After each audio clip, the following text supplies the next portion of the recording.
สุดท้ายบ่รู้จักกินกับปูน แต่ว่าคนนี้สบายกินแล้วก็นอนคนนี้เนี่ย สบายกินข้าวเนี่ยสาธุ สาธุโอ้ยสาธุนี่นะ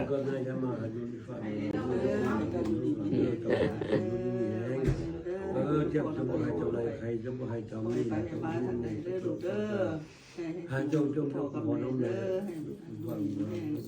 พบเจ็บจะได้พบไก่จะมีไง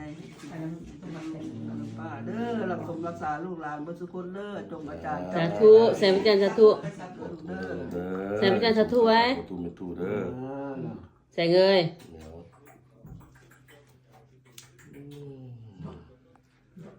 เอาไอ้น้อยๆนี่บัดนี้ เป็นผู้ดีสอน ข้าวเด้อเด้อเจ้าข้าวเด้อ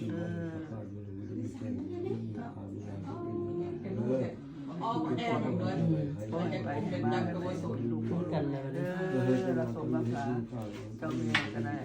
จงประการก็ได้ให้ลูกๆหลานนี่ลูกขาลูกผู้ขาหลานผู้ขาหลายให้รับสมรักษาเด้อ สาธุสาธุ หันเละเติมน้อยนะหันเละ เจ้าบุญนำสู่เด้ออายุมันคอยเด้อจะได้คนไทยจะมีไว้เรื่องลูกเงินไปจะพยายาม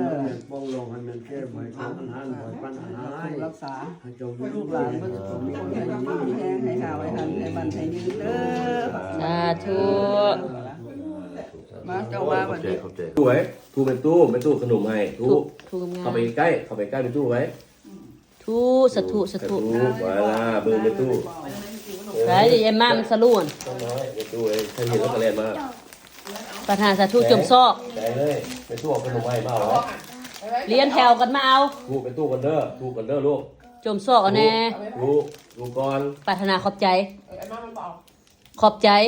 มามันจะไปตลาดนี่ได้บ้าไหมนี่ลงไว้ทั้งบ่ออย่าง ขอบใจก่อนกินแล้วกูจะถ้วยบัวแบบเมียนได้ป่ะเนี่ย นี่ก็ได้เหมือนกัน มาละเดี๋ยวเบี้ยงลูก ให้แม่ ใจเย่ลูก มัน